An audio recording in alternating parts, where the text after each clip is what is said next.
Bueno, para todos muy buenos días. Entonces, el día de hoy vamos a hablar de algunos conceptos básicos de unas estructuras que nos faltan por estudiar.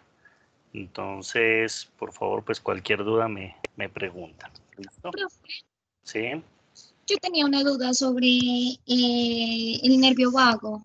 sí, cuéntame. Lo que pasa es que yo estaba investigando sobre una enfermedad de ese nervio. Ya le digo el nombre de la enfermedad, esperemos un segundito que la tengo escrita. Mm, mm, mm.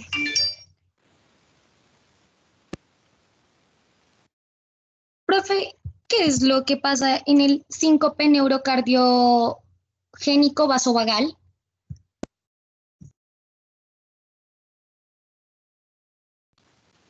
Entonces, cuando hablamos nosotros de un síncope, lo que estamos generalmente hablando es de que hay una pérdida, una disminución de o alteración de la conciencia. Entonces, un síncope neurogénico vasovagal generalmente lo que hace es que se da de forma refleja una disminución de la frecuencia cardíaca de tal manera que, que no le llega sangre al cerebro y eso hace que se pierda la conciencia y por lo tanto eso es lo que hace que se genere lo que nosotros llamamos el síncope. El síncope para todos es lo que nosotros llamamos normalmente un desmayo. ¿Listo? Pero entonces, ¿qué es lo que sucede? Normalmente, en la arteria carótida, ustedes saben, hay unos varorreceptores que miden presión. Y esos varorreceptores, cuando miden presión, pues cuando están midiendo mucha presión en la sangre, tratan de responder de tal manera que tratan de bajar la presión.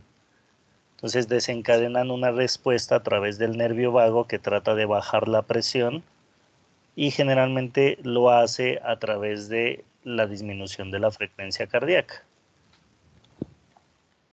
Entonces, lo que sucede generalmente es que hay pacientes que tienen alteraciones a nivel del control cardiovascular, el control nervioso cardiovascular, y esas alteraciones hacen que esa vía se desencadene de forma refleja, pero no para bajar la presión porque está muy alta, sino que se desencadenan de forma refleja y por lo tanto le terminan bajando la presión a uno a más por debajo de lo normal y eso pues hace, vuelvo a decir, que se baje la presión sanguínea, se baje el flujo sanguíneo cerebral y eso termina haciendo que el paciente termine alterando su conciencia y que termine desmayándose.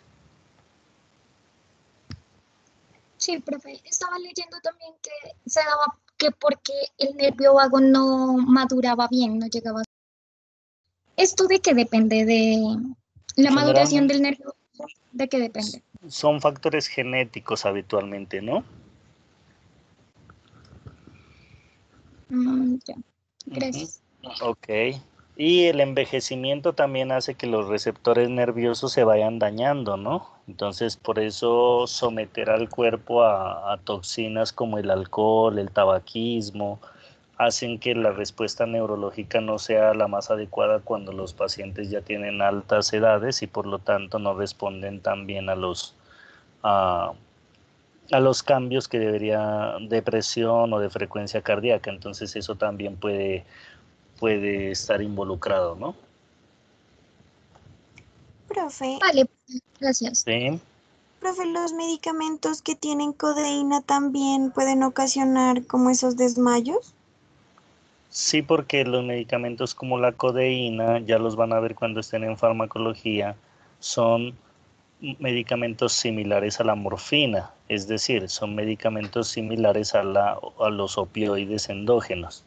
Y habíamos dicho que los opioides endógenos no solamente modulaban y controlaban el dolor, sino que también inhibían otros sitios, por lo tanto inhibían la ansiedad, por lo tanto inhibían eh, la conciencia porque disminuyen la actividad de la formación reticular, entonces generan sedación. Entonces no es tanto que haya desmayo, sino que el paciente entra en sedación y es como si se quedara dormido. Entonces, por eso pues muchas veces los pacientes se terminan cayendo por eso. Gracias, profe. Ok. Bueno, entonces vamos a hablar de un sistema que hemos mencionado en muchas ocasiones que se conoce con el nombre del sistema límbico. Entonces hemos dicho muchas veces que el sistema límbico es un sistema emocional. Están viendo ahí las diapositivas del sistema límbico, ¿cierto? Sí, profe. Ok. Sí.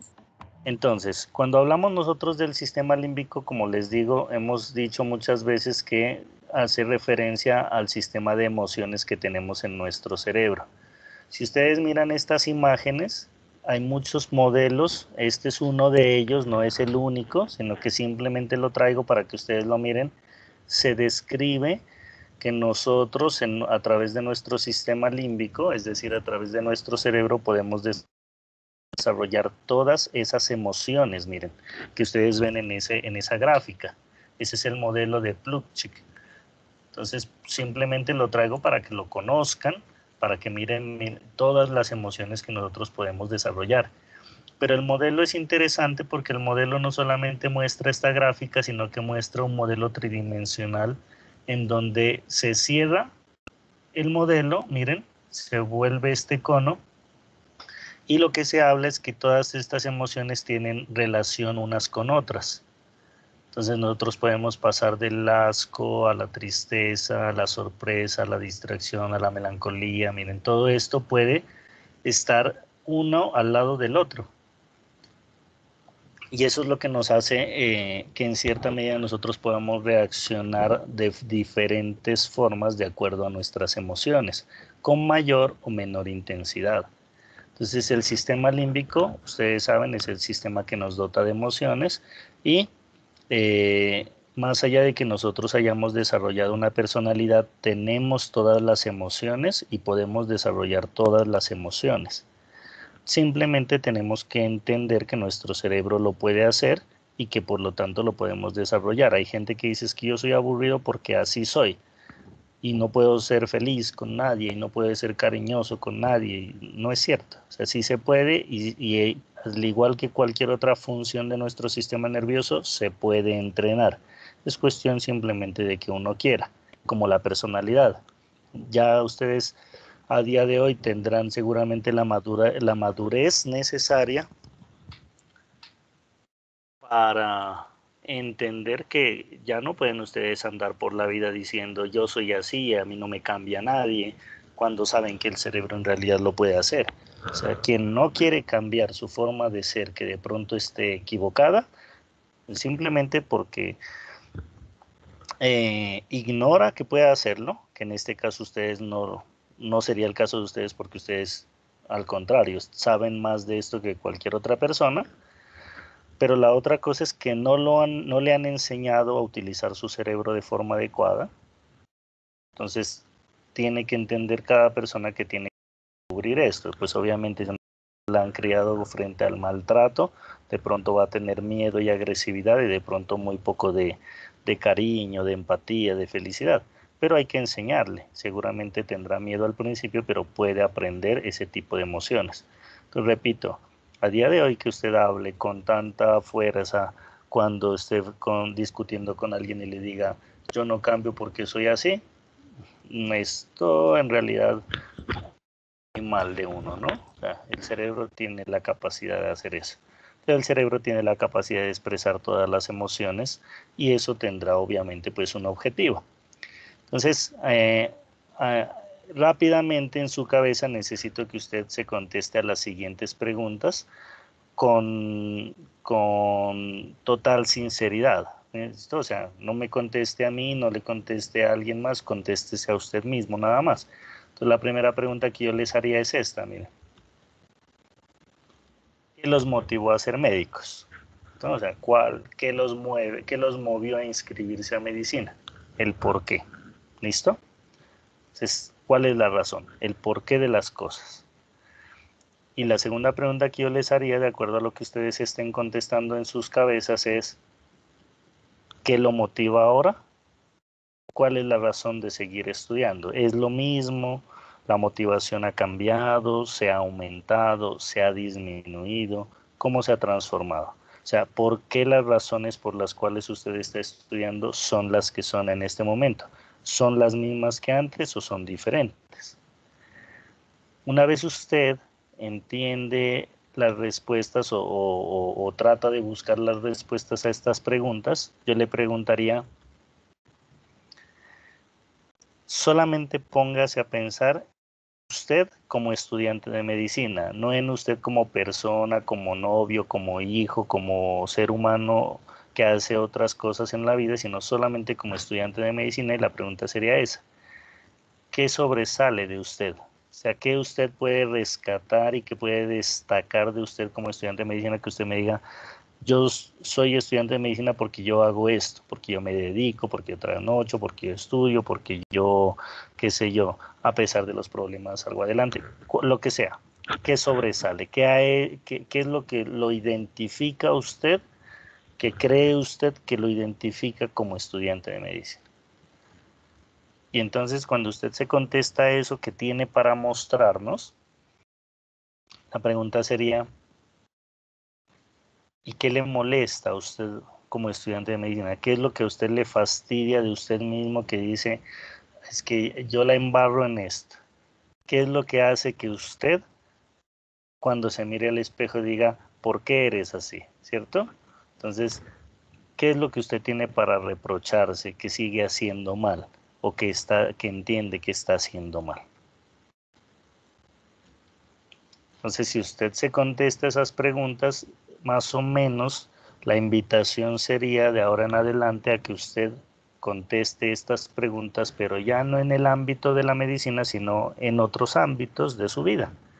¿Qué lo motivó a tener la novia que tiene? ¿Está motivado todavía? ¿Y qué sobresale de usted como novio? ¿Qué le molesta a usted como novia?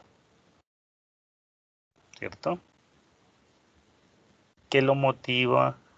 ¿Qué lo motivó a usted, cierto, a, qué sé yo, a ser parte de su familia? ¿Le tocó? ¿Le gusta? ¿Y qué lo motiva ahora? ¿Qué tiene usted para destacar para la gente? ¿Qué le molesta a usted de lo que usted hace para la gente? Y cuando uno se contesta todas esas preguntas en todos los ámbitos de la sociedad, quizá podrá uno encontrar la respuesta a la siguiente pregunta, que obviamente estará llena de mucha información, ¿cierto? ¿Qué lo hace feliz a usted? ¿Qué la hace feliz a usted? ¿Comida? ¿Un novio? ¿Sexo? ¿Buenas calificaciones? ¿Ser médico? ¿O simplemente tener dinero? ¿Tener reconocimiento? ¿Tener poder? ¿Cierto? ¿Qué lo hace feliz? Saber tocar un instrumento, saber jugar fútbol, que alguien lo quiera, ser aceptado, ¿qué lo hace feliz?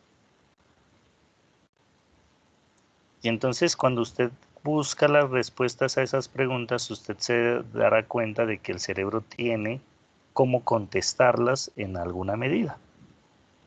Es decir, su cerebro tiene elementos dentro de sí que le permiten responder a esto.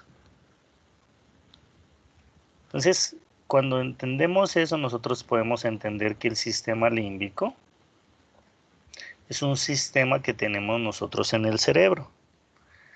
Este sistema, dependiendo de las teorías que lo estudien, se habla que es uno de 3 sistemas que tenemos en el cerebro. Entonces, no se vayan a confundir, y esto simplemente es explicativo, no teórico, o sea, no lo voy a preguntar en un examen.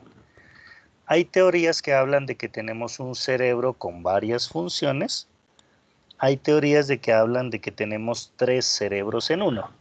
Entonces, no importa cuál es el concepto en el cual usted crea, los 3 cerebros o las 3 funciones grandes que se describen en el cerebro son una parte reptílica, que solamente es la parte de instinto y supervivencia. Ahí estará el tallo cerebral con sus centros respiratorios y cardiovasculares, su formación reticular para despertarlo, su diencéfalo con su hipotálamo para hacer control orgánico, supervivencia.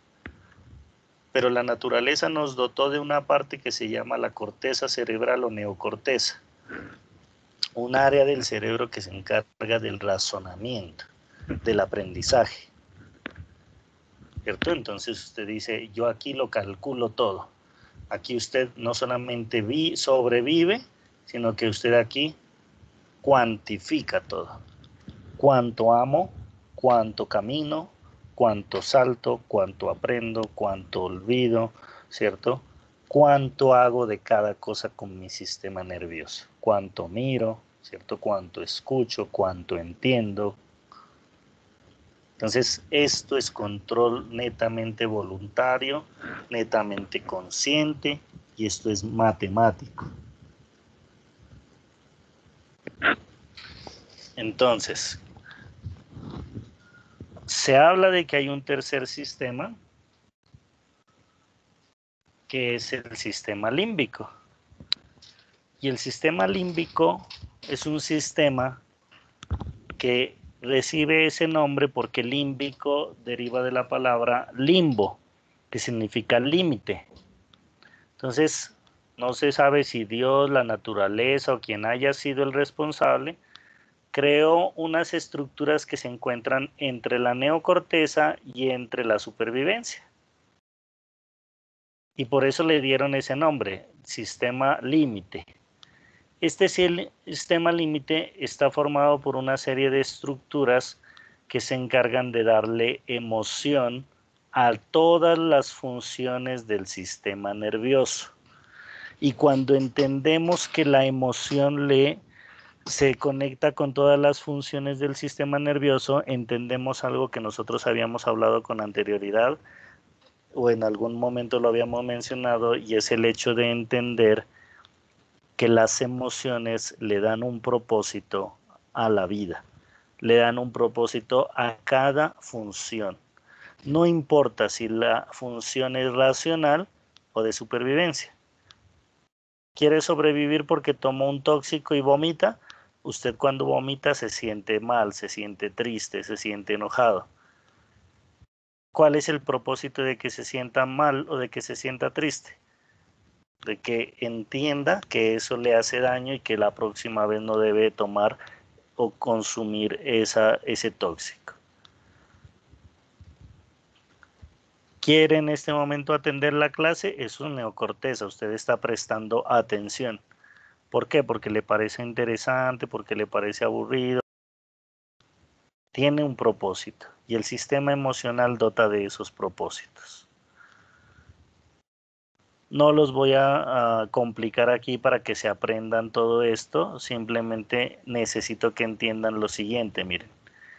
El sistema límbico involucra memoria, aquí está el hipocampo que lo hemos mencionado.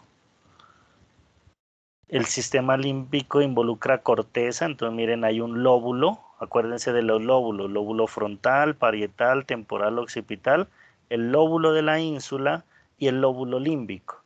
Por lo tanto tenemos giros, miren, giro del parahipocampo, giro del cíngulo, giro subcalloso. Vuelvo a decir, no me interesa que lo reciten ni que se lo aprendan. Necesito que entiendan que el sistema límbico está formado por varias estructuras y esas estructuras permiten, vuelvo a decir, memoria, o sea, usted aprende con las emociones. Por eso yo les he dicho muchas veces, el aprendizaje es emocional.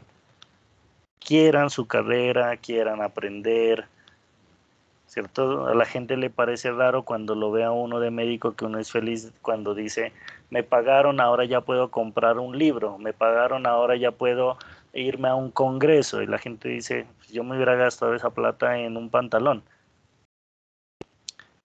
El aprendizaje es emocional. Entonces, usted todo lo aprende si le mete una emoción, pero todo lo razona con las emociones también. Por lo tanto, entienda que tomar decisiones con las emociones no es tan malo, no es tan descabellado. Lo que tiene usted que comprender es que el procesamiento que usted hace en esta corteza que solamente tiene de 3 a 5 capas, no va a ser el mismo procesamiento que usted va a hacer en la corteza cerebral, que tiene 6 capas.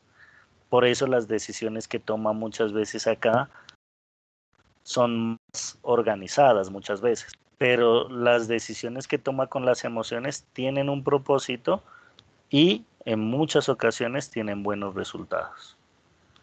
En el sistema límbico está la amígdala, que hemos dicho que define el miedo, y por medio del miedo define usted si es agresivo o si es dócil. Por medio de el sistema límbico, miren, hay un núcleo que se llama núcleo accumbens, que da propósito al movimiento. Entonces, todos los movimientos que usted hace tienen una emoción implícita. Como cuando a usted le dicen el piso es de lava y usted trata de subirse a una silla con éxito, y cuando se sube a la silla se siente tranquilo, se siente bien. Es porque tiene emociones asociadas al movimiento. Y las emociones asociadas al movimiento se diseñaron para que usted aprenda a moverse. ¿Por qué a usted le fastidia tanto cuando está en un sitio en donde el piso es de ajedrez y le dicen no pise los cuadros negros? ¿Por qué el cerebro se reta a pisar los cuadros blancos y no equivocarse? Porque está tratando de aprender a moverse. Y el cerebro tiene un sistema emocional llamado sistema límbico que le dice, listo, si pisa los cuadros blancos y no pisa ningún negro, yo le doy endorfinas para que se sienta bien, y eso le garantizará que aprenderá a moverse. Y tiene unos cuerpos mamilares que, acuérdense que habíamos dicho que el fornix comunica al hipocampo con los cuerpos mamilares, que son los encargados de reforzar el aprendizaje por medio de las emociones. O sea, los cuerpos mamilares comunican a todo el sistema límbico con ese sistema de aprendizaje. Repito, simplemente necesito que lo entiendan.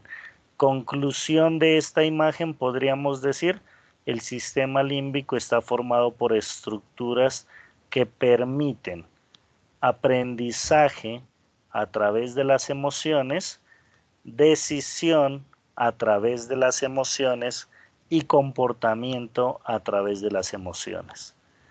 Por eso cuando yo les pregunto qué los motiva, es qué han aprendido que es satisfactorio, y a partir de eso que han aprendido, qué están utilizando de eso para ser médicos. ¿Qué están utilizando nuevo ahora para ser médicos? ¿Qué emociones le están poniendo a esto? Y cuando yo les digo qué sobresale o qué les molesta como estudiantes, lo que les estoy preguntando es, a partir de eso que aprendieron, ¿qué comportamientos y qué decisiones han tomado con esas emociones? Es que a mí me motiva a tener la plata. Bueno, ¿qué comportamiento ha hecho usted? No, pues yo ahora estoy estudiando hartísimo. Ahora estoy trasnochando hartísimo. Entonces, vuelvo a decir, las emociones son cruciales porque permiten aprendizaje, toma de decisiones y comportamiento. De usted depende que utilice más la parte de supervivencia, o sea, que ande por la vida respirando y sin hacer nada más, que ande solamente con las emociones pero sin medir consecuencias, o que usted ande con las 3 funciones, midiéndolo todo, dándole un propósito a todo, ¿cierto? De tal forma que la supervivencia tenga una finalidad o un objetivo. O sea, que usted haga más que robar aire. En ese orden de ideas tenemos que entender que el sistema límbico es un sistema de supervivencia. ¿Listo? Un sistema de supervivencia. ¿Qué quiero decir con esto? Que desarrolla emociones con los cuales usted genera comportamientos, como les había dicho. Emociones que le dan un propósito a toda función neurológica, que ese propósito determina comportamientos y que ese comportamiento determina aprendizaje. Por eso es que usted lo engañan en una relación y usted no es el mismo. Usted dice, de ahora en adelante no voy a creer tanto, de ahora en adelante voy a ser vengativo, de ahora en adelante tal cosa. Y cuando es vengativo y después sufre, aprende que eso tampoco es bueno. Y las emociones le van enseñando el camino, cómo comportarme, porque voy aprendiendo a partir de eso. ¿Cuál es la finalidad? Supervivencia. Pero como usted le mete ahí el razonamiento, entonces esa supervivencia tiene un propósito. Pues ya no es vivir por vivir, sino que es vivir con sentido. Entonces, todas las estructuras que vimos aquí están conectadas. De tal forma que toda la información que entra al cerebro, miren aquí, entrará a estas estructuras del sistema límbico para llenarse de emociones. Y a eso es a lo que nosotros le llamamos el circuito de Papez. Entonces, cuando ustedes escuchen hablar del circuito de Papez, están hablando de el circuito de todas las estructuras del sistema límbico por donde entra la información al sistema nervioso. Entonces, miren, sería algo así. Toda la información que llega al cerebro va al giro del parahipocampo, luego al hipocampo, luego a los cuerpos mamilares. ¿Listo? Miren, por medio del fornix que habíamos mencionado. Después va al tálamo, que dijimos que tenemos núcleos límbicos en el tálamo. Después otra vez a la corteza y así se la pasa dando vueltas toda la información que está en nuestro cerebro. De usted depende de desarrollar las emociones, pero ¿lo puede hacer? Claro que lo puede hacer. Entonces, ahí es cuando uno entiende comportamientos como, por ejemplo, le dicen a la gente no hay que rogarle que lo quieran a uno, ¿no? Yo me acuerdo que tenía una novia que le decía, acompáñame a ver los partidos del Pasto. Y me decía, no, a mí el fútbol no me gusta, pero que le vaya bien, disfrute. Después terminamos y a los 2, 3 meses que ya tenía otro novio, yo me fui a ver un partido del Pasto y allá me la encontré con la camiseta del Pasto y haciendo barra con el otro novio que ya tenía. Entonces uno muchas veces reclama, ¿no? Y uno le dice, ¿ya usted no era que no le gustaba? Y entonces ella dice, ahora ya me gusta.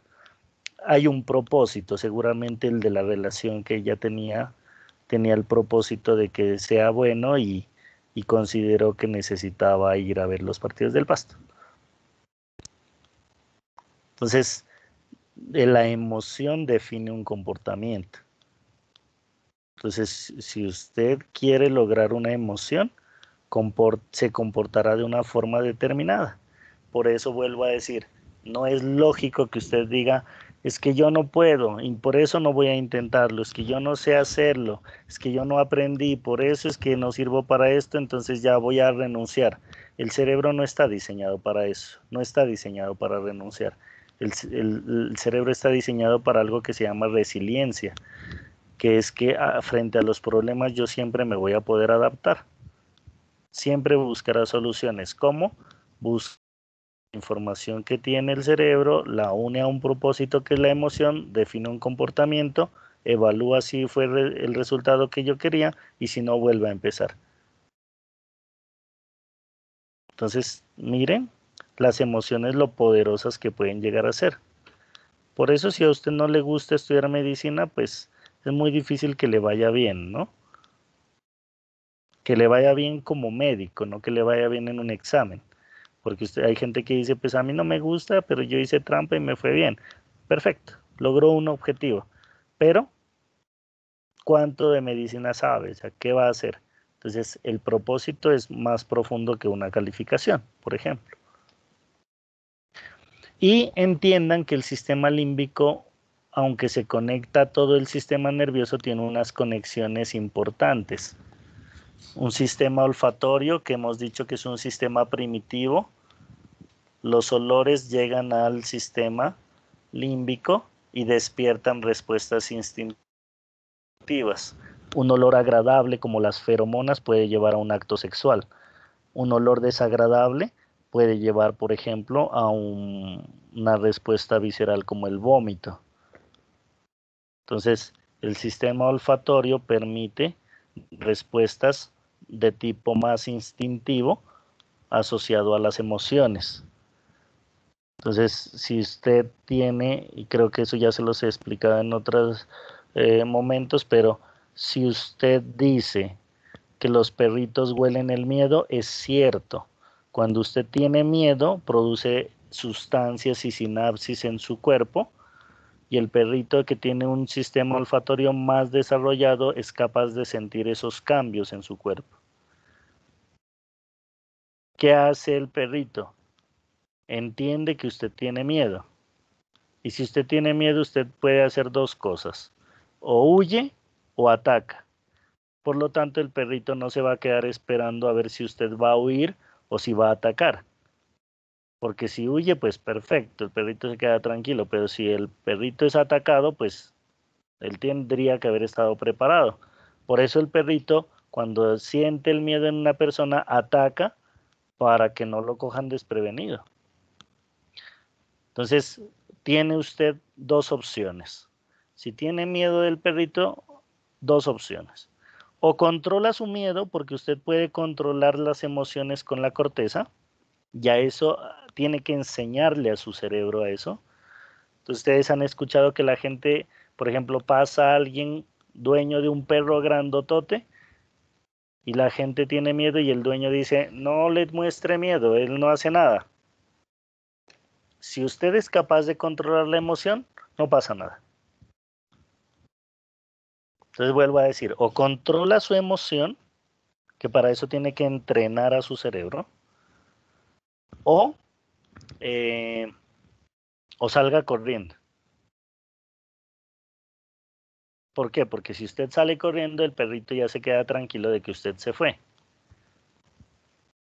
Pero si usted se queda ahí muerto de miedo enfrente del perrito, el perrito va a terminar atacándolo porque siente que usted lo puede atacar. Repito, el sistema emocional tiene conexiones con el hipotálamo, por lo tanto, está asociado no solamente a la parte consciente, sino que está relacionado con la parte visceral.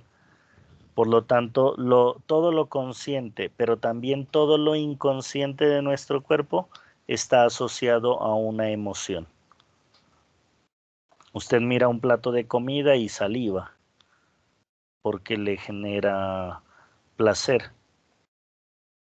Mira una imagen de un desnudo, ¿cierto? Puede ser un hombre o una mujer y siente erotismo y hace lubricación y siente excitación.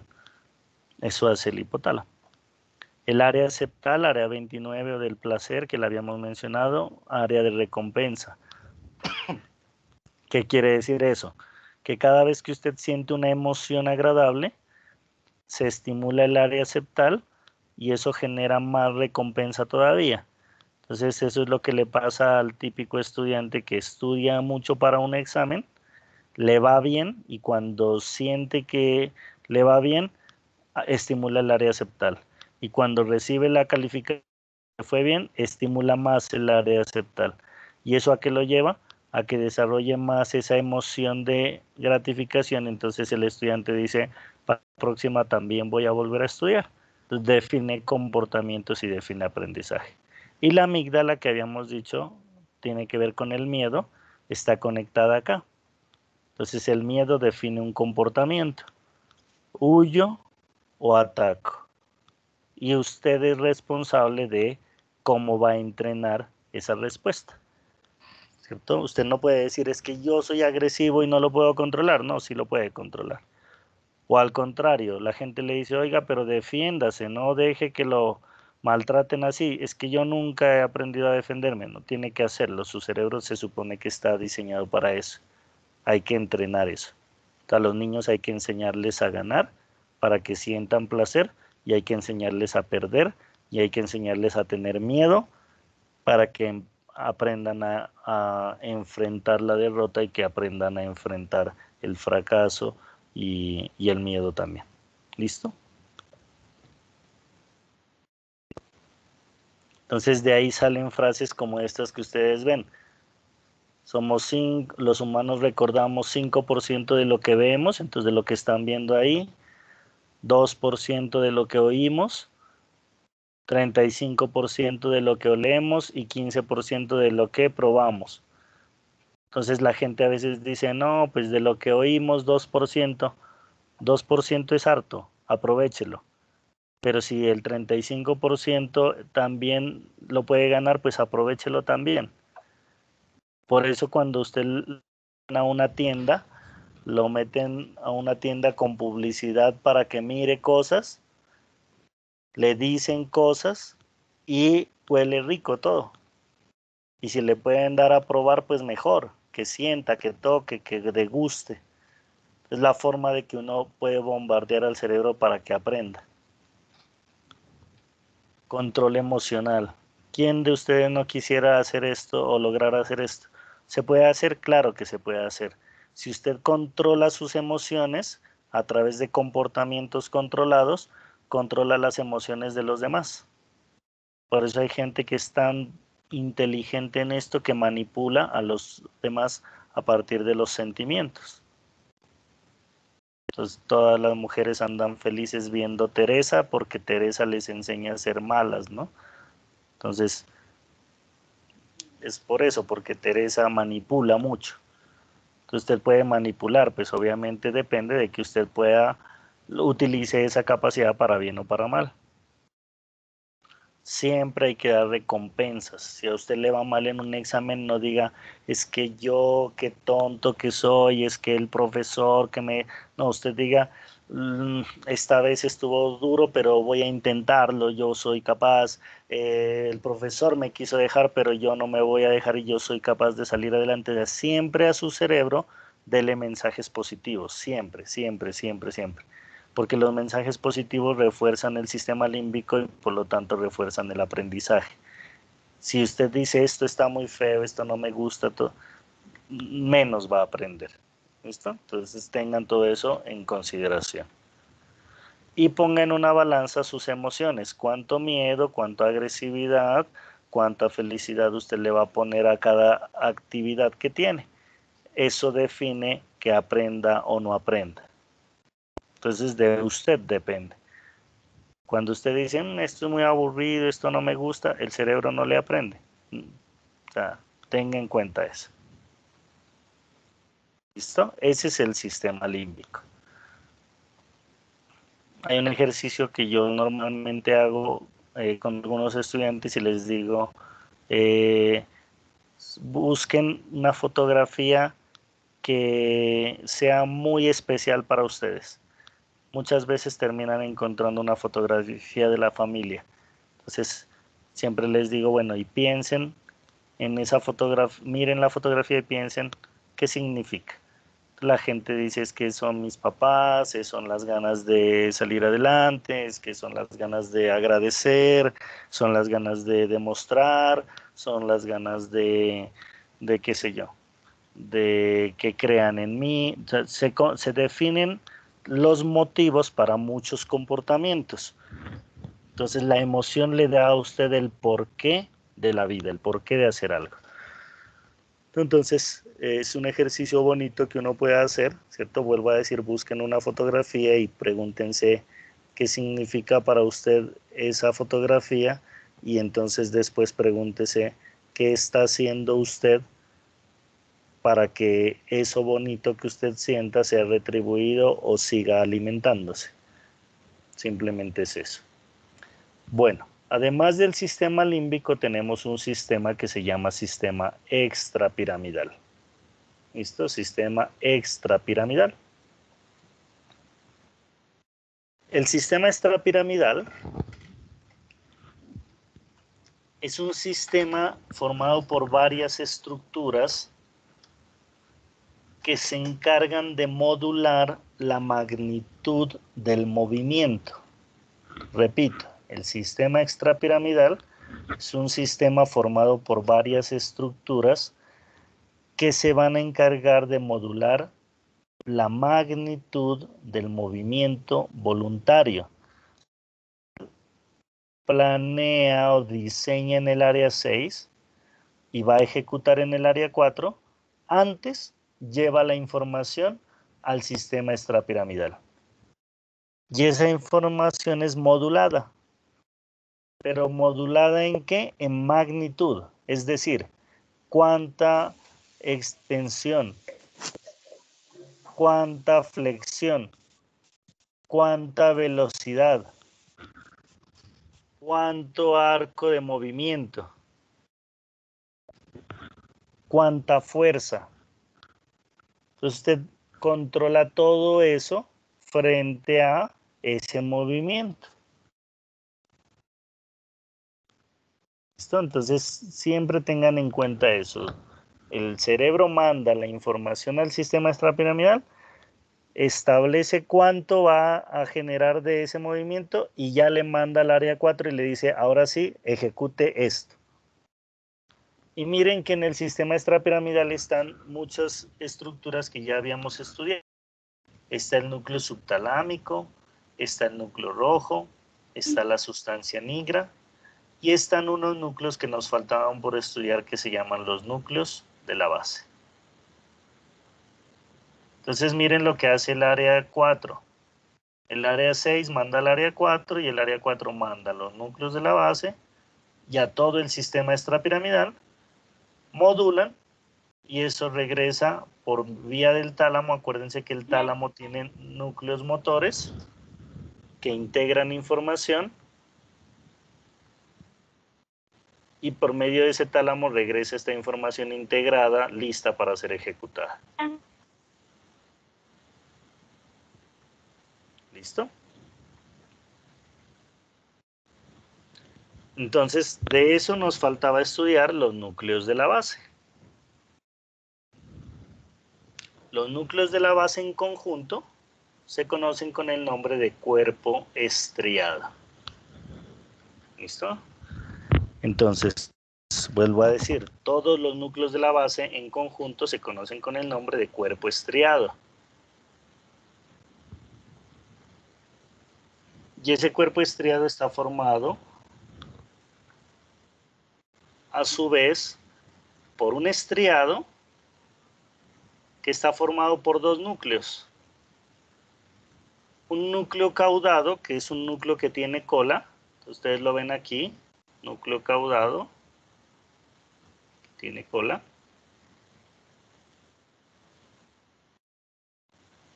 Entonces, si yo hago un corte coronal, acuérdense que habíamos dicho que el núcleo caudado hace parte del piso de los ventrículos laterales. Acuérdense del piso del ventrículo lateral: fornix, tálamo y núcleo caudado. Es este núcleo con cola que está pasando acá, miren, por encima del tálamo. Pero el estriado también está formado por otro núcleo que se llama el putamen, que está pegado aquí al núcleo caudado. Miren, este núcleo de acá. Todo este núcleo que es el putamen. Si ustedes se dan cuenta, este putamen está lateral al tálamo.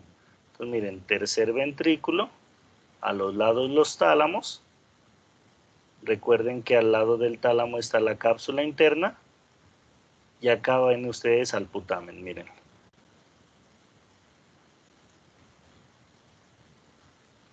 Lateral al tálamo. Y resulta que este putamen hace parte de un núcleo que se llama núcleo lenticular o lentiforme, como lo quieran llamar. Entonces el putamen hace parte del estriado, acá, pero también hace parte del núcleo lenticular o lentiforme. Entonces el núcleo lenticular es un núcleo que tiene dos partes. Una parte más lateral que se llama el putamen y otra parte más medial que la ven aquí, que se llama el globo pálido. Estos son los núcleos de la base. La información tendrá que ir a estos núcleos, se modula y por medio del tálamo regresa de nuevo al área 4 para que el área 4 ya la pueda ejecutar.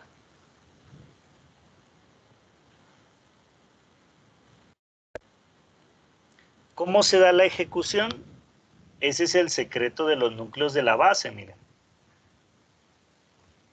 Cuando el área 6 diseña el movimiento y le manda esa información a los núcleos de la base, miren lo que hacen los núcleos de la base. Modulan en qué momento tiene que iniciar el movimiento.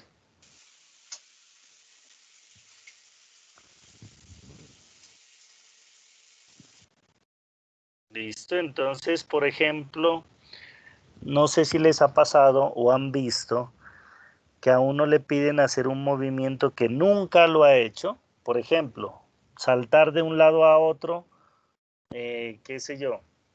Usted sale de paseo y hay un arroyo pequeñito o un riachuelito y a usted le piden que salte de un lado al otro. Y usted hace rato que no ha saltado o nunca lo ha hecho. Entonces está con todos los amigos y todos los amigos le dicen salte que usted puede.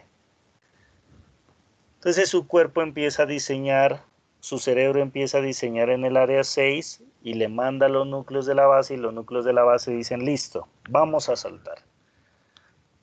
Y cuando usted toma carrera llega un momento en que se supone que tiene que saltar y se arrepiente y usted dice no, espere, que tomo impulso otra vez. Y le vuelve a pasar y entonces uno mira como que ya está a punto y no lo hace, está a punto y no lo hace. Es porque los núcleos de la base están calculando si es el momento de iniciar o cuál es el momento de iniciar ese salto. El problema es que como a veces no hemos hecho algunos movimientos, entonces los núcleos de la base están buscando información y no es tan fácil. Entonces por eso a veces nos cuesta tanto empezar un movimiento. O como cuando uno se va a pasar la calle y el carro está cerca, pero no tanto. Entonces usted da un paso y dice como que inicio, como que me paso, como que no me paso. Ese inicio del movimiento lo definen los núcleos de la base. Perdón. Una vez usted define en qué momento va a iniciar el movimiento, define la función ejecutiva. ¿Qué quiere decir eso? Define la secuencia del movimiento.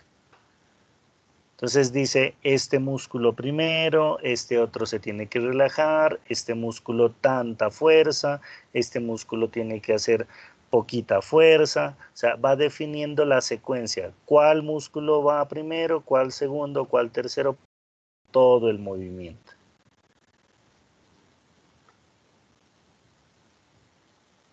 Ustedes que están viendo anatomía, uno los podría poner a prueba. Yo siempre les comento, a mí me hicieron un examen, yo soy de la Universidad de Nariño, pero estudié también en la Universidad del Cauca.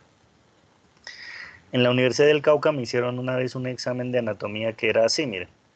Nos llevaban a un gimnasio y ponían a un estudiante en cualquiera de las máquinas del gimnasio. El estudiante hacía el ejercicio y entonces le preguntaban a uno, ¿qué músculos está utilizando para ese movimiento? Pero dígame en orden. Primero el pronador redondo, después el qué sé yo.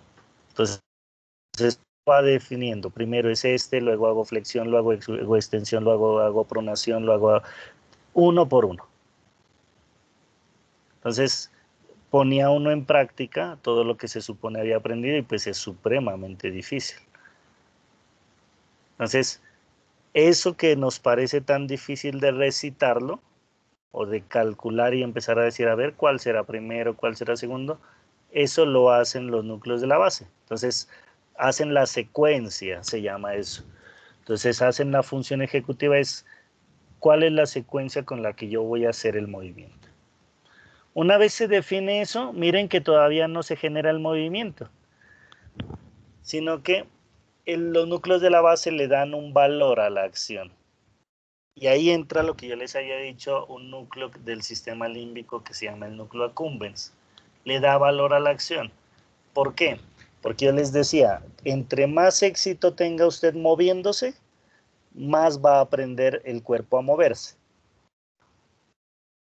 Es como si usted lo sacan a bailar o le dicen que baile y no sabe bailar, y por hacerlo mal usted dice, fue un fracaso, no lo vuelvo a hacer. En cambio, si usted lo intenta y le va bien, usted sigue bailando. Entonces, el sistema límbico está ahí para darle una emoción o un valor a ese movimiento. Así sea saltar, pero si usted logra el salto, se siente feliz. Y esa felicidad uno no se da cuenta de que la siente porque el cerebro está diciendo, ya sé moverme, ya vi un nuevo movimiento. Después de que le da un valor al movimiento, genera un tiempo de recompensa. Pero miren cómo modula el movimiento los núcleos de la base. Es decir, le dicen, oiga, ¿ya sabe saltar? ¿Y qué tal si yo le pido que salte rápido? No que salte tan despacio, sino que salte rápido. Entonces, empieza usted a ganar los movimientos más lentos y más rápidos. ¿Cierto? Entonces es como si usted va a pasarse la calle y usted dice, aquí alcanzo a pasar caminando, aquí tengo que pasar corriendo. Entonces el movimiento lo modula en cuanto a un tiempo determinado. Y los núcleos de la base hacen predicciones de errores. Entonces, ¿se acuerdan del fenómeno de imaginación? Entonces, los núcleos de la base van imaginando si ese movimiento que se diseñó y que se planificó va a ser exitoso. Porque si no es exitoso, lo corrigen en el cerebro antes de que usted lo aplique. Por eso, si usted va a hacer un movimiento que nunca ha hecho, en el momento en que usted hace el movimiento, si le fue mal, entienda que ese es el mejor movimiento que su cerebro alcanzó a diseñar y a modular. Y si usted dice, no, es que fue malísimo, ¿qué tiene que hacer? Volver a intentarlo una y otra vez. ¿Por qué? Porque eso le va a permitir a los núcleos de la base tener cada vez más información. Entonces yo siempre les pongo el ejemplo. La primera vez que usted se va a tirar de un paracaídas, los núcleos de la base no saben cómo hacer o qué hacer porque usted no está acostumbrado a volar. Entonces los núcleos de la base dicen, bueno, yo me tiro al aire y ¿qué hago? Abro los brazos, los cierro, ¿qué hago? Y por eso a veces le cuesta tanto a la gente tirarse del avión.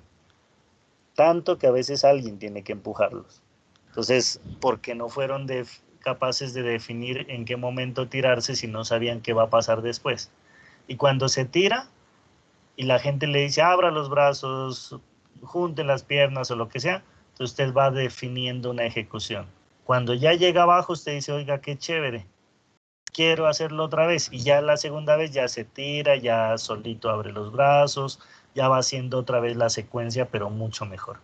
Entonces siempre hacemos predicciones de errores. Si usted en un paseo lo obligan a hacer un movimiento que no sepa hacerlo, si no le importa fracasar en el movimiento, hágalo, porque puede ser que si es la primera vez, lo primero que usted haga sea un movimiento no tan bueno. Pero si usted le da miedo o no quiere pasar el oso o lo que sea, mejor no lo intente, inténtelo y entrénelo en su casa y después va y lo hace. ¿Qué es lo bueno de esto? Que todo esto se aprende. Entonces, cuando hay movimientos que los hacemos una y otra vez, se convierten en hábitos y en rituales. ¿Y qué quiere decir eso? Que aunque son movimientos voluntarios, se vuelven automáticos que no nos damos cuenta. Manejar, por ejemplo, usted va manejando y mete un cambio sin darse cuenta. Bailar, usted está bailando y a veces hace un paso sin darse cuenta de toda la secuencia que tenía que haber hecho. Simplemente el paso le sale. Entonces se vuelve un ritual. Y lo bueno es que los núcleos de la base están en constante aprendizaje, entonces pueden actualizar las secuencias. Me explico, usted sabe bailar y lo hace muy bien, entonces se queda con eso. Hizo un ritual. y después llega y conoce una persona que baila mucho mejor y que los pasos que usted sabe los puede perfeccionar. Entonces, esos rituales que usted tenía los actualiza y convierte en nuevos rituales. Entonces, eso es lo que hacen los núcleos de la base. ¿Listo? Entonces, para que lo tengan en cuenta. Aquí simplemente, miren, ustedes ven tercer ventrículo, a los lados los tálamos, a los lados de los tálamos la cápsula interna, y acá miran arriba el núcleo caudado, y al lado el núcleo lentiforme, miren, putamen, globo pálido. Lo mismo que habíamos visto aquí, miren. Tálamo, arriba el núcleo caudado, aquí cápsula interna, y acá putamen, globo pálido. Los podemos ver, miren. Tercer ventrículo, ¿cierto? Acá miramos nosotros núcleo caudado, cápsula interna, putamen, globo pálido. Importante que los tengan en cuenta porque así se ven los dibujos. Ya cuando ustedes tengan mucha experiencia como médicos, pues los van a ver así, miren. Entonces van a ver y ustedes se dan cuenta de que aquí no se ven las manchas como uno quisiera. Entonces yo les digo, miren, aquí está el tálamo, aquí se ve una sombra que es el núcleo caudado, aquí se ve el putamen, aquí se ve el globo pálido y aquí se ve la cápsula interna. Y usted me va a decir, yo no veo nada. No se preocupe, eso se va ganando con experiencia. Pero más allá de que usted vea o no vea, usted tiene que saber que las cosas están ahí. Por eso tiene que aprenderse la localización. ¿Listo? Mírenlos otra vez aquí, el tálamo adentro, aquí está el núcleo lentiforme, por fuera el putamen, por dentro tiene que estar el globo pálido, y acá el núcleo caudado saliendo de la parte de adelante. Hay posición. Entonces, si los cortamos,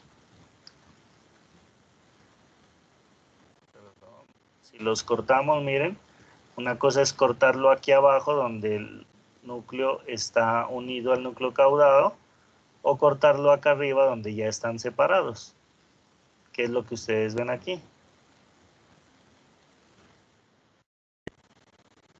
En el centro, tercer ventrículo, a los lados los tálamos.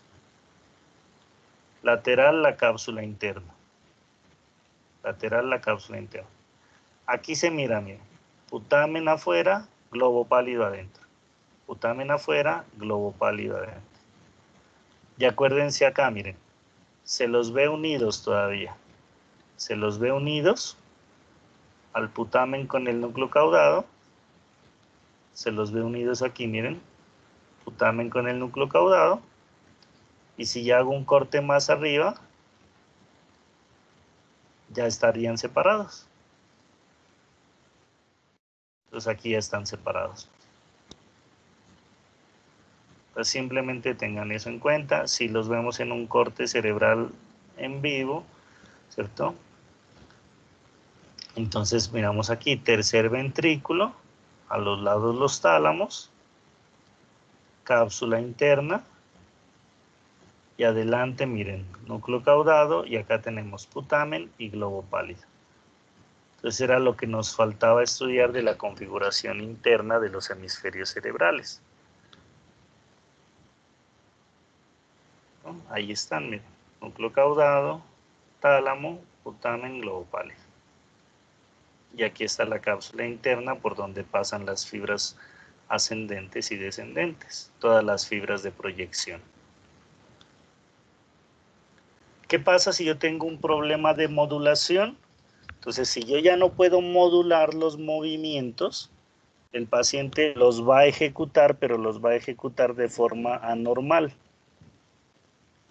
¿Listo? Entonces, repito, si usted no puede modular, sí ejecuta, porque no es problema de ejecución.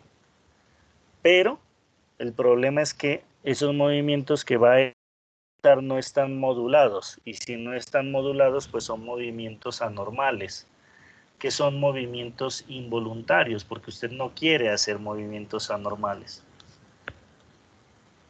Y como los movimientos se presentan cuando usted se quiere mover, Por eso desaparecen durante el sueño. Esa es una clave de los pacientes con movimientos anormales, ¿no?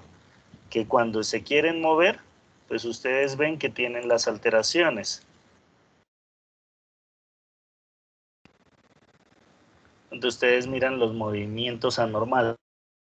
El paciente se mueve, sí se mueve, miren la mano, sí la mueve, pero eso es un movimiento anormal.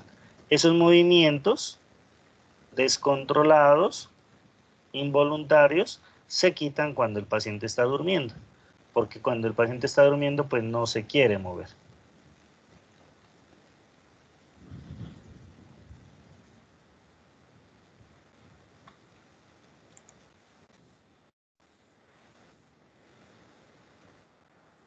Miren, la pierna no controla la pierna, entonces la quiere mover y la mueve, pero no la controla, entonces la magnitud del movimiento está alterada.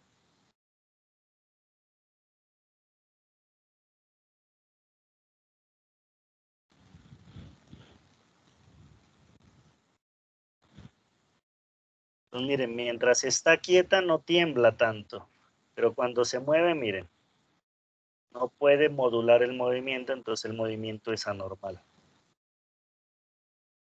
Miren, ahí está bien, y del otro lado, miren. Se mueve, pero no puede modular el movimiento, entonces lo ejecuta, sí lo ejecuta. Esos son movimientos anormales.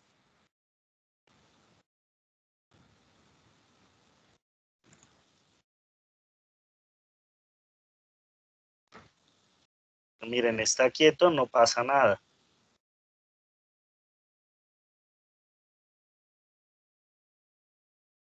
Miren cómo modula mal, entonces es muy tosco.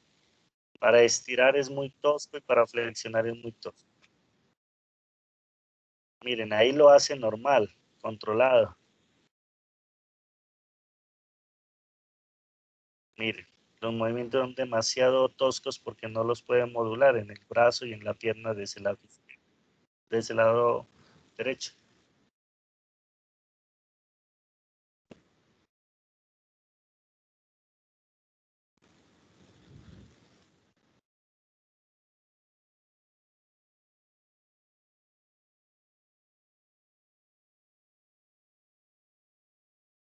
¿Listo? Ahora, además del sistema extrapiramidal, por eso tenemos un órgano que se llama el cerebelo. Entonces, el cerebelo es este órgano que tenemos acá en la fosa infratentorial. Entonces, el cerebelo está aquí en esta fosa infratentorial. ¿Qué pasa con este cerebelo? El cerebelo recibe el equilibrio que se siente a nivel vestibular. Ese equilibrio que sentimos en el oído, esa sensación de rotación, va también al cerebelo, lo habíamos dicho. Y al ir al cerebelo permite que el cerebelo pueda controlar la postura también. Entonces, no solamente yo puedo controlar la postura por propiocepción, no solamente puedo controlar la postura por equilibrio de la región vestibular, sino que también puedo controlar la postura por función cerebelosa.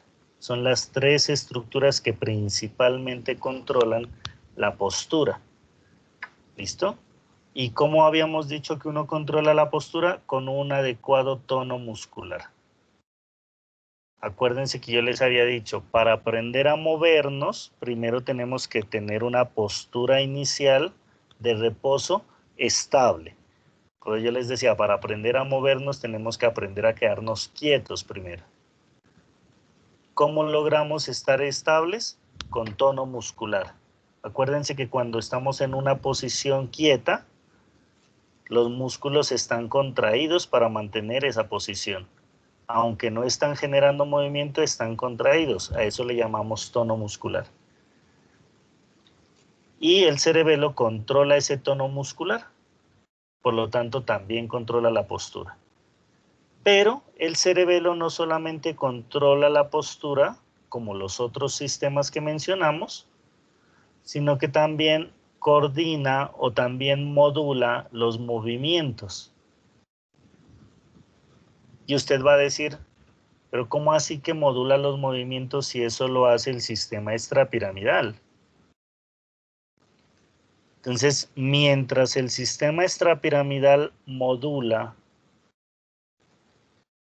la magnitud, el cerebelo modula la precisión del movimiento. Ojo con eso. Entonces, mientras, vuelvo a decir, el sistema extrapiramidal modula la magnitud, el cerebelo modula la precisión del movimiento.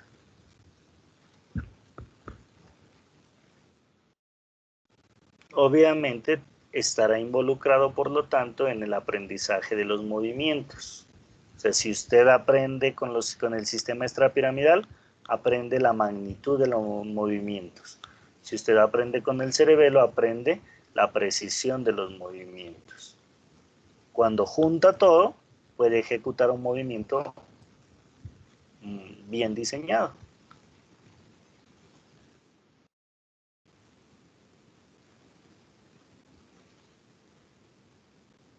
El cerebelo se comunica con el resto del sistema nervioso a través del tallo cerebral, por medio de unas estructuras o de unos brazos que ustedes los ven aquí, que se llaman los pedúnculos cerebelosos. Entonces, repito, el cerebelo se comunica con el resto del sistema nervioso por medio del tallo cerebral a través de unos brazos que se llaman los pedúnculos cerebelosos.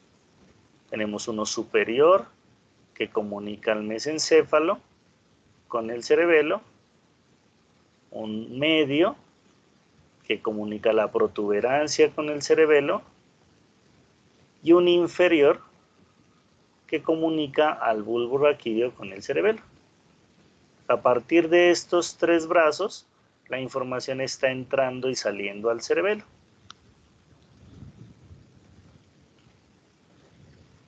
Recuerden que son pedúnculos cerebelosos, no son pedículos, ¿no?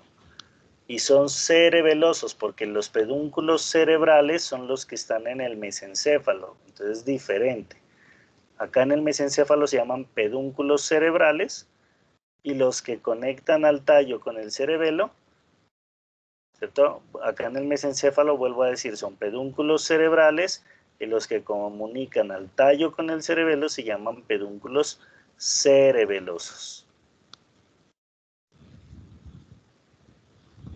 Vuelvo a decir, como el cerebelo está en esta fosa craneana posterior en la región infratentorial, pues si ustedes se dan cuenta, miren, acá arriba vamos a tener a la tienda del cerebelo, acá abajo vamos a tener al cráneo, y acá adelante vamos a tener al cuarto ventrículo, miren. Repito, miren. El cerebelo que está ubicado en esta fosa infratentorial va a tener por arriba a la tienda del cerebelo, por debajo vamos a tener al cráneo y por delante vamos a tener al cuarto ventrículo. Entonces, si los vemos aquí,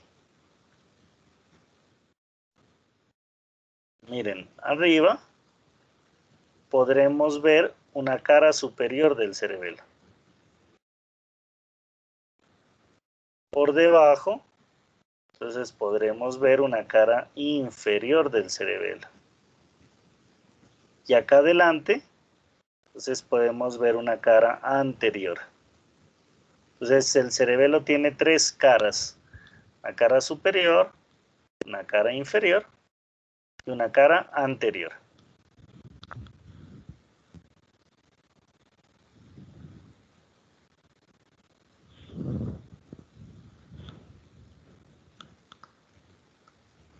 ¿Listo? Entonces, si miramos al cerebelo por arriba, en la cara superior, cerebelo, nos damos cuenta de que el cerebelo está formado por 3 estructuras. Miren, vuelvo a decir, si vemos al cerebelo desde arriba, podemos ver que el cerebelo tiene 3 partes, miren. Una parte central que se llama vermis, que vermis significa gusano. La gente dice que esto tiene la forma de un gusanito. Y 2 estructuras laterales, que son los hemisferios cerebelosos. Entonces, repito, cuando yo veo al cerebelo desde arriba, desde la cara superior, puedo ver que el cerebelo tiene 3 partes. Una parte central que se llama vermis y 2 partes laterales que serán los hemisferios cerebelosos.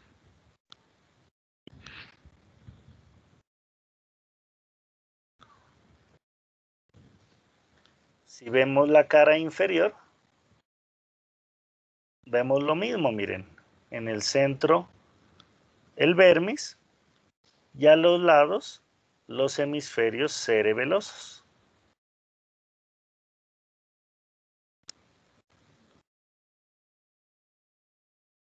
Y si vemos la cara anterior, pues vemos en el centro el vermis y a los lados los hemisferios cerebelosos. Aquí ven ustedes cortados los pedúnculos que comunican a este cerebelo con el tallo cerebral. Y miran ustedes que se mira como un espacio aquí. Ese espacio pues corresponderá a este espacio que es el espacio del cuarto ventrículo. Eso es lo que podemos ver en esa cara anterior. Pero en general, entonces ustedes entienden que el cerebelo tiene un vermis en el centro y 2 hemisferios cerebelosos a los lados.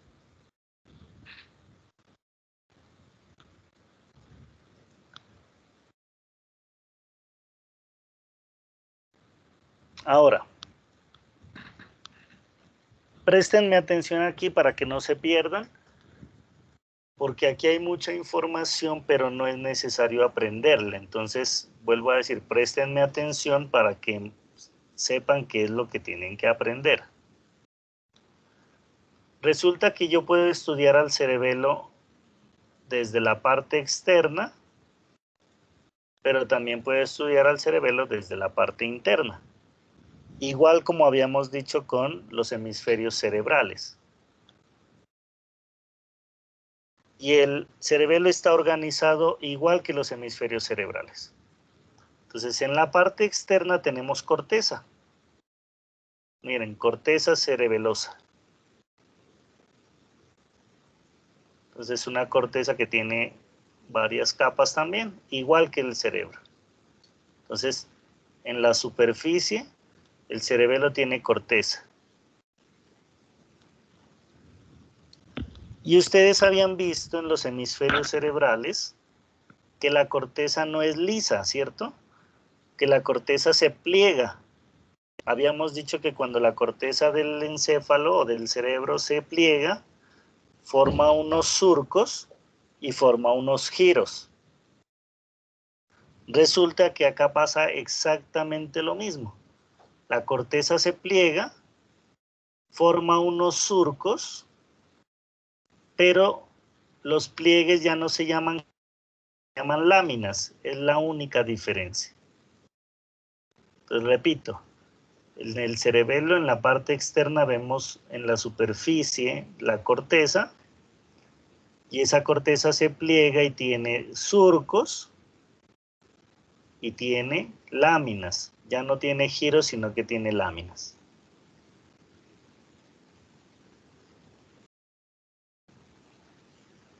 Y se pliega todo él, ¿no? Se pliega el vermis y se pliegan los hemisferios, miren. Todo él se pliega. ¿Se acuerdan que los giros, los surcos tienen nombres? Acá también. ¿Se acuerdan que los giros tienen nombres? Acá las láminas también tienen nombre. Y a veces esto es tan complejo que miren, las láminas que se forman en el vermis tienen un nombre y las láminas que se forman en el hemisferio tienen otro nombre. Eso es un lío porque También le dicen a uno que a cada lámina del vermis le corresponde una lámina del hemisferio. Y entre las dos forman lo que se llama un lobulillo del cerebelo. Estoy dando información que no la voy a preguntar. ¿Listo? Simplemente les estoy diciendo, miren, esto tiene hartos nombres, surcos y las láminas tienen todos unos nombres. Pero no son necesarios de aprenderse. Entonces uno dice, bueno, ¿y entonces qué es necesario de aprenderse aquí? Resulta que lo importante de aprenderse de todos estos surcos y de todas estas láminas es lo siguiente. En esta cara superior de acá, miren, en esta cara superior, vamos a ver este surco, miren. Que acá también lo pueden ver. Este surco. Ese sí se lo tienen que aprender. A ese surco le llamamos cisura primaria. Mírenla aquí, cisura primaria. Entonces en la cara superior vemos un surco que se llama cisura primaria. ¿Los demás surcos tienen nombres? Sí, pero no es necesario aprendérselos. Solo tenemos este surco de aquí que es cisura primaria. Resulta que en la cara inferior, esto aquí en la cara inferior, miren, tenemos este otro surco que se llama cisura posterolateral. Acá no lo vemos porque es cara superior. Entonces lo vemos aquí, miren. Aclaro, esto azul que ustedes están viendo también es parte del cerebelo, ¿no? Todo esto es cerebelo. Entonces acá vemos la cisura primaria. Y aquí vemos este espacio que es la cisura posterolateral. Cisura primaria y cisura posterolateral. ¿Cuál es la importancia de aprenderse esos dos surcos o cisuras? Que más allá de aprendernos todos estos nombres, lo importante es lo siguiente. Por delante de la cisura primaria, o sea, esta región de acá, esto se llama lóbulo anterior. Entonces, toda la parte que queda por delante de la cisura primaria se llama lóbulo anterior.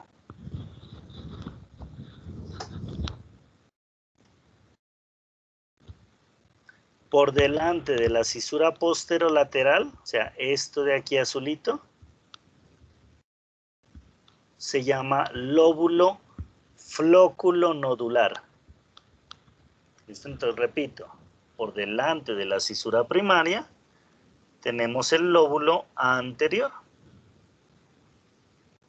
Y por delante de la cisura posterolateral tenemos el lóbulo flóculo-nodular.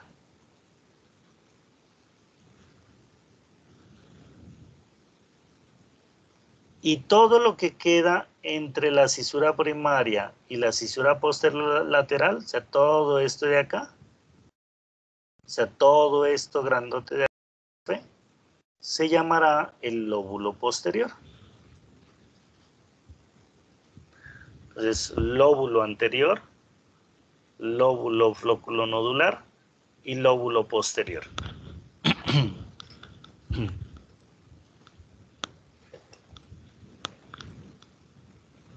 Antes de pasar a la siguiente diapositiva, quiero mostrarles esto. La gente dice que si cortamos al cerebelo por la línea media, o sea, por aquí por el vermis, miramos estas láminas que dan la impresión de que se estuviera viendo un arbolito, ¿no? Entonces la gente le llama eso el árbol de la vida. Simplemente pues la gente le llama así, pero eso nada tiene que ver con el árbol de la vida ni nada, ¿no? O sea, si eso fuera el árbol de la vida, tendría yo que decirles que si se daña el cerebelo la gente se muere. Y pues no es así, ¿no? Si la gente tiene un daño en el cerebelo, pues va a tener un problema cerebeloso, un problema de modulación de movimiento. La gente tiene visiones románticas a veces de la medicina, Entonces la gente quiere creer que dentro del cerebro está la vida, y eso es cierto, pero quiere creer cuando mira este arbolito que ahí está la vida del paciente. Entonces no es cierto, pues, es el cerebelo cortado por la mitad, nada más. Ahora, resulta que estas tres partes del cerebelo no nacieron juntas. Ojo con eso. La evolución fue haciendo que el cerebelo vaya ganando parte por parte. Entonces, miren esto de aquí. La primera parte que nació del cerebelo fue el lóbulo flóculo nodular. Eso quiere decir que la única parte que nosotros teníamos en el cerebelo era esta región. Este era el cerebelo que teníamos hace millones de años.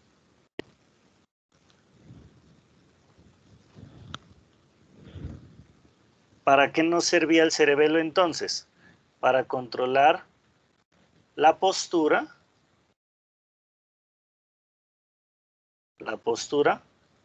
por medio del equilibrio, de la información de equilibrio que recibía. Acuérdense que el equilibrio se siente con los movimientos de la cabeza. Entonces el cerebelo controla la postura por medio del equilibrio. Eso era lo único que podíamos hacer antes.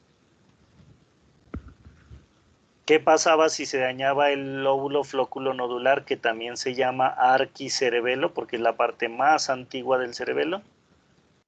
Pues obviamente el paciente perdía el control de la postura, se iba a caer y al igual que en el área vestibular iba a sentir los mismos síntomas, miren. Sentía vértigo y sentía nistagmos, que eran las sacudidas de los ojos. Lo mismo que en el área vestibular.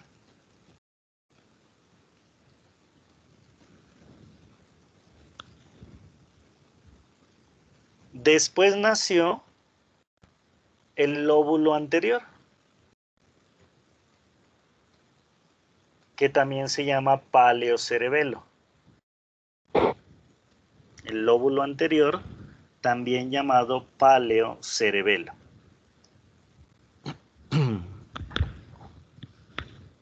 ¿Listo? Y ese paleocerebelo se va a encargar de modular la precisión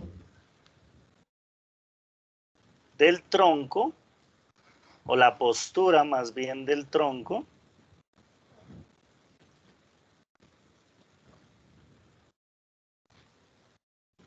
y la precisión de la musculatura gruesa. Ojo con eso. El lóbulo anterior se va a encargar de modular la postura del tronco y la precisión de la musculatura gruesa. ¿Cuál es la musculatura gruesa? La musculatura proximal, o sea, la parte más proximal de las extremidades. La gente cree que los movimientos gruesos son movimientos toscos que no tienen control. Y no es cierto. Esos movimientos gruesos tienen control, tienen precisión. ¿Para qué nos sirve la musculatura gruesa? Nos sirve para la propulsión. Tengan en cuenta eso. La musculatura gruesa nos sirve para la propulsión. Por ejemplo, para caminar. Para caminar yo me impulso con la musculatura gruesa, no con la musculatura distal, que es la musculatura fina. Si yo quiero dar una patada, impulso la pierna con la musculatura gruesa. Si yo quiero lanzar un objeto con la mano, impulso el movimiento con la musculatura del hombro, del brazo. Por eso si usted va a jugar sapo, la gente a veces cree que el éxito del movimiento está en la musculatura distal, en cómo agarramos la argolla para meterla en el sapo. Claro que eso también tiene que controlarlo, pero el primer control que usted tiene que tener es de la musculatura gruesa. Usted tiene que tener un buen impulso para que la argolla vaya a donde usted tiene que lanzarla. Y eso lo logra la musculatura gruesa, que es la musculatura proximal. Entonces tengan en cuenta eso. Si yo tengo un daño de esa área, voy a tener un problema de coordinación del tronco. Ya eso es a lo que le llamamos ataxia troncal. ¿Listo? Entonces tengan en cuenta eso. ¿Qué quiere decir? Que yo no voy a poder sostener al tronco de forma estable en la línea media, sino que el tronco va a tambalearse. Entonces imagínese usted que se sienta y el cuerpo se va en bloque para un lado o para el otro, o para adelante o para atrás. Esa es una ataxia troncal. O imagínese usted un paciente que se levanta y entonces se va para un lado o se va para el otro. Y yo les preguntaría, ¿de quién se acuerdan o qué paciente han visto ustedes que cuando se levanta y quiere caminar se va para un lado y se va para el otro chocándose con las paredes y con todo?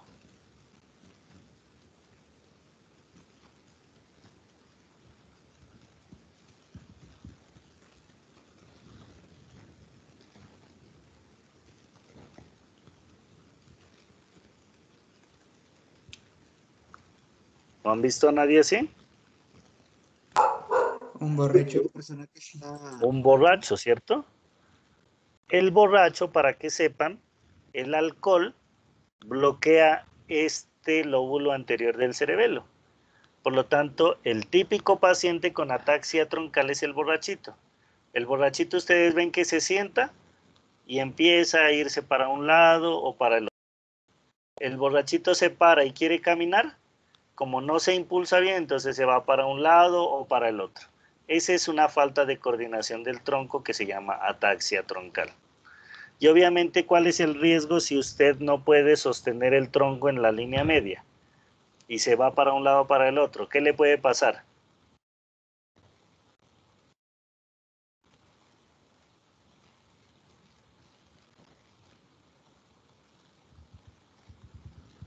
¿Cuál es el riesgo del borrachito? Caerse, profe. Que se caiga, ¿cierto? Entonces, estos pacientes van a tener la tendencia a caerse. Y ahí tengo que aclarar algo y es lo siguiente. La falta de coordinación no siempre es del cerebelo. Acuérdense que yo les dije que la postura la puedo lograr con la región vestibular, con el cerebelo o con la propiocepción. Por lo tanto, el término de ataxia, que es la falta de coordinación, usted tiene que determinar si es por falta de propiocepción. Un paciente que no tiene propiocepción va a tener la tendencia a caerse y va a tener ataxia. Un paciente con daño del cerebelo va a tener ataxia y también va a tener la tendencia a caerse. Y un paciente con vértigo por daño del área vestibular también va a tener la tendencia a caerse. Entonces usted como médico tendrá que ir ganando con el tiempo la habilidad de diferenciar cómo es una ataxia vestibular, cómo es una ataxia cerebelosa y cómo es una ataxia sensitiva, que es por propiocepción. ¿Listo? No necesito que se aprendan todo esto, sino que miren que la falta de coordinación y de postura del tronco puede ser no solo por daño del cerebelo, sino por daño vestibular y por daño de la propiocepción también. Entonces tengan eso presente. Y finalmente, miren, tenemos todo este lóbulo grandote que fue el que creció en la evolución al final, y es al que le llamamos el lóbulo posterior, o también llamado neocerebelo. ¿Qué hace el lóbulo posterior? Modula la precisión de las extremidades. ¿Listo? Modula la precisión de las extremidades. Entonces, ¿qué sucede? Miren, si usted tiene, o sea, de la musculatura fina, ¿no? Entonces, si usted tiene un problema de este lóbulo posterior, pues la falta de coordinación ya no va a ser en el tronco, sino en las extremidades. El paciente va a tener una ataxia de las extremidades.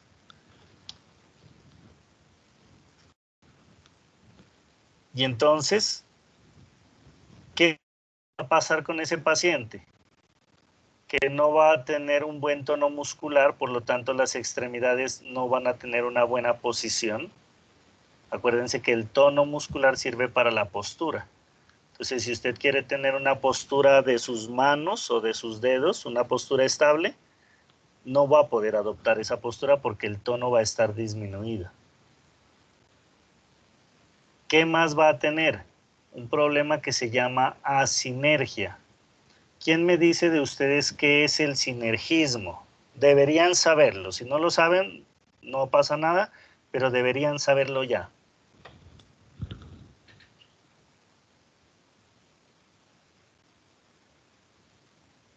Bueno, el sinergismo es esa capacidad que tenemos nosotros de coordinar, que cuando vamos a hacer un movimiento, usted tiene que contraer a los agonistas, pero tiene al mismo tiempo que relajar a los antagonistas.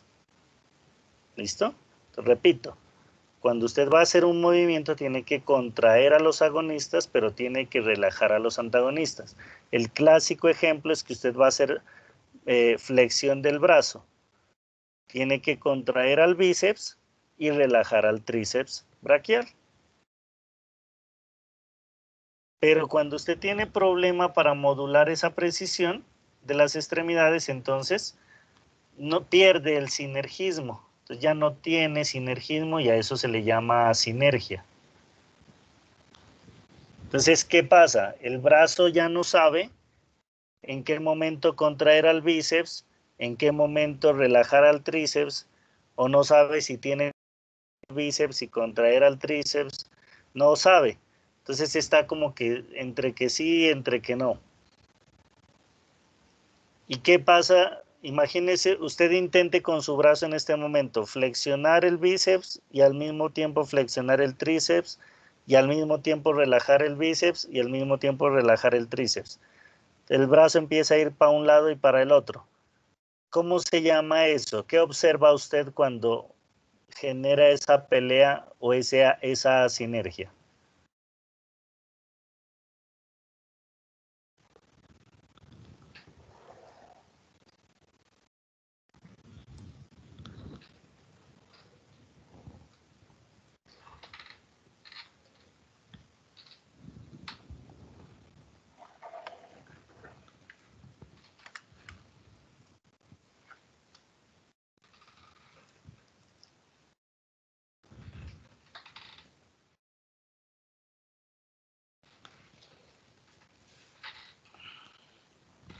Miren esto.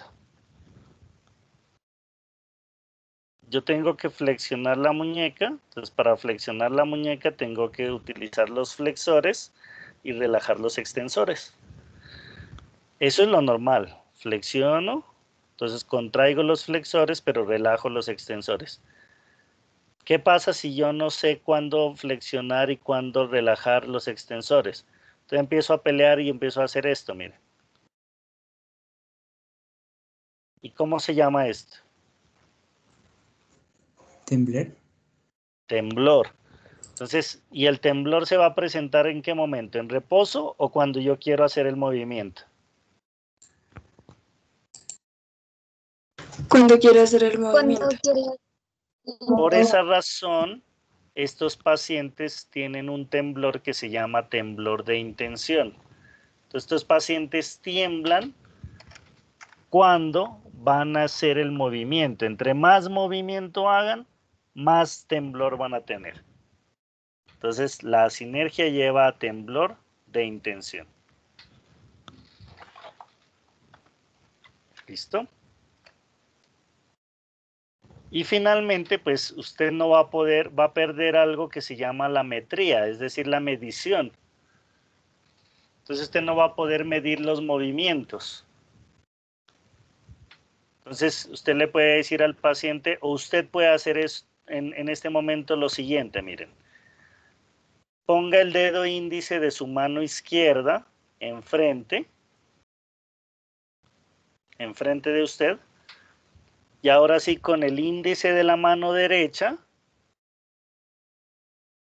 tóquese la nariz y luego toque la punta del dedo de la mano izquierda.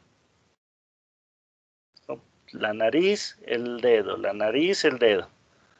Ahora sí, tóquese la nariz, el lóbulo de la oreja y luego el dedo. Entonces hágalo rápido, pero hágalo en la punta, nada más. Punta de la nariz, punta del dedo, lóbulo de la oreja. Para poder lograr ese movimiento, usted tiene que ser muy preciso. Y para poder lograr esa precisión, usted tiene que medir los movimientos. Entonces, usted tiene esto aquí, yo le digo toque la tapa del marcador, mira. Esto es metría, yo mido. Si yo no puedo medir, entonces yo haría esto, me pasaría. O haría esto. Sería la dismetría. Entonces no puedo medir el movimiento. Entonces, esto es precisión de musculatura fina. ¿Listo? Y finalmente pierdo una capacidad que es la capacidad de hacer movimientos alternados. O sea, de alternar movimientos. Miren esto. Yo puedo alternar los movimientos. Entonces yo le digo al paciente que haga esto. O hago esto, mira.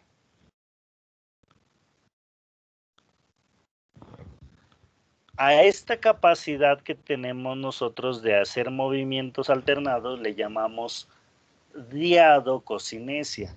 Diadococinesia. Por lo tanto, cuando el paciente pierde esa capacidad, a eso se le llama disdiadococinesia.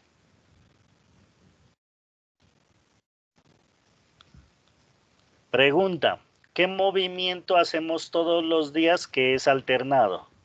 Que es importantísimo. Caminar, profe. Caminar, ¿cierto? Entonces, caminar necesita del impulso de la musculatura proximal, pero necesita de la diadococinesia, de la musculatura o de la precisión de la musculatura fina que tenemos en los pies. Ustedes les han enseñado que para caminar es punta, talón, punta, talón, punta, talón. Eso tiene que ser alternado. Entonces eso tiene que ser totalmente preciso. Entonces a mí no me importa que el paciente no pueda hacer esto en realidad, ¿no? Es una forma de evaluarlo. Yo no le digo al paciente haga esto. Y cuando no lo puede hacer, yo digo, ay, qué pena, no puede hacer esto. Pues esto le servirá a uno para hacer arepas. Yo no sé para qué más, ¿cierto? Pero cuando el paciente no puede hacer esto, lo que me está diciendo el paciente es que por el daño en el cerebelo no puede hacer otros movimientos alternados que seguramente son importantes. Dentro de ellos, caminar. ¿Listo? Entonces me queda un minuto, simplemente les voy a mostrar lo siguiente. Bueno, este es el cerebelo, ¿se acuerdan del homúnculo motor? Que era una representación del cuerpo en el área 4 y en el área 312. Simplemente por información, acá también pasa, miren. Lóbulo anterior, tronco y musculatura proximal, lóbulo posterior, musculatura distal. ¿Listo? Entonces más que todo eso. Y ya saben que el lóbulo flóculo-nodular es para el equilibrio. Pero lo que quería demostrarles era esto, miren. Esta es una prueba que se llama dedo-nariz, que es la prueba de metría, para ver si el paciente puede medir bien o no los movimientos. Entonces se puede hacer de muchas formas, ¿no? Miren, nariz, punta de la rodilla, en este caso lo están haciendo así. Entonces miren, tiene que ser preciso. Y usted le puede hacer variaciones.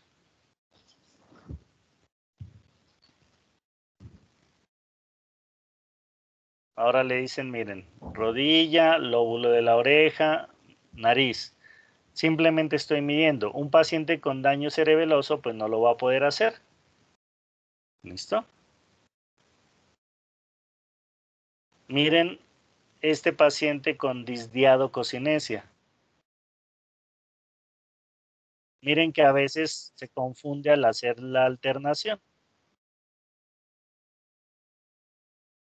Miren que a veces repite. Entonces, imagínese usted caminando que da un paso y en vez de dar el paso con el otro pie, vuelve y da el mismo paso. Entonces, la marcha se vería alterada.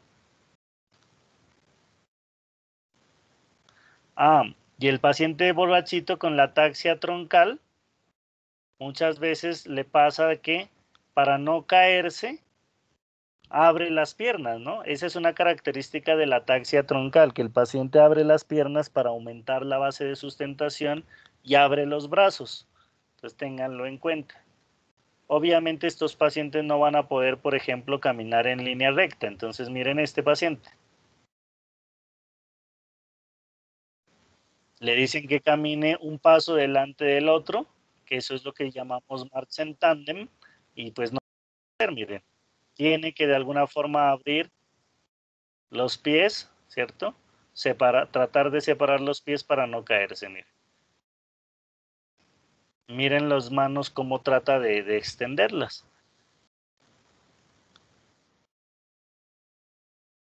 Miren este paciente, prueba dedo, ¿cierto? Dedo nariz, en ese lado no tiene ningún problema. Ahora miren el otro lado.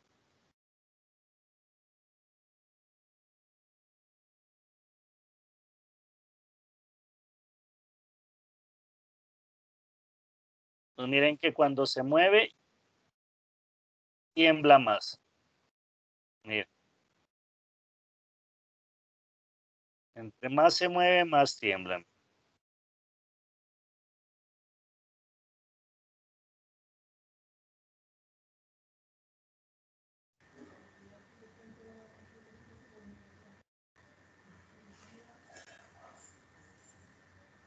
Profe, ¿Sí? tengo una duda. Dime. Sucede que la precisión en estos movimientos es importante, ¿cierto? Entonces yo diría, en alteraciones como la diadococinesia, eh, la coordinación y la precisión que la brinda el cerebelo, también se vería alterada lo que es el área 6 en la programación. No, no porque el área, o sea, obviamente el área 6 no va a poder cumplir sus funciones, pero si nosotros analizamos por separado, el área 6 pues estará programando normal. El problema es que el área 6 le dice a usted, mire, yo quiero que usted mueva el brazo de un lado para el otro. Eso es lo que diseña el área 6. Manda la información y entonces el cerebelo es el que tiene que decidir, bueno, la musculatura distal, la musculatura proximal, cuál va primera, cuál va segunda, ¿cierto? O sea, medir esa precisión. Entonces, por más de que el área 6 es como yo les digo a ustedes, miren, necesito que me hagan una exposición. Yo diseñé la actividad, pero quien la tiene que desarrollar es usted. Entonces usted dirá, uy, pero yo le metí hartísima información o le metí poquita información. Es que yo hablé rapidísimo y no se me entendió, es que yo casi no dije nada. Entonces ya usted es el que está haciendo ese control de qué está poniendo y qué no está poniendo. Entonces acá el cerebelo es eso. Entonces el área 6 simplemente diseña el movimiento, planifica el movimiento. Pero dentro de esa planificación tienen que actuar tanto el sistema extrapiramidal para modular la magnitud como el cerebelo para modular la precisión. Y eso, Gracias, profe. y eso es lo difícil, ¿no? Lo difícil de saber interpretar, bueno, dónde está el daño, porque obviamente el paciente con daño del área 6 va a tener una apraxia y tampoco se va a poder mover adecuadamente. Entonces, muchas veces uno ve al paciente que no se puede mover y uno no sabe interpretar, bueno, qué será el daño del cerebelo, del sistema extrapiramidal, de la vía piramidal. Entonces, ahí es cuando uno sufre un poquito. Por eso uno tiene que tener claros los conceptos aislados para que cuando ya vayan ustedes a la clínica y les enseñen examen neurológico, sepan cómo se presenta cada una de las funciones y cómo se evalúa cada una de las funciones. ¿Listo? Eso es todo. Bueno, buena tarde. Un abrazo para todos. Muchas gracias. Muchas gracias, Doc. Vale. Muchas gracias, doctor. Gracias, profe. Gracias, doctor. Gracias, profe.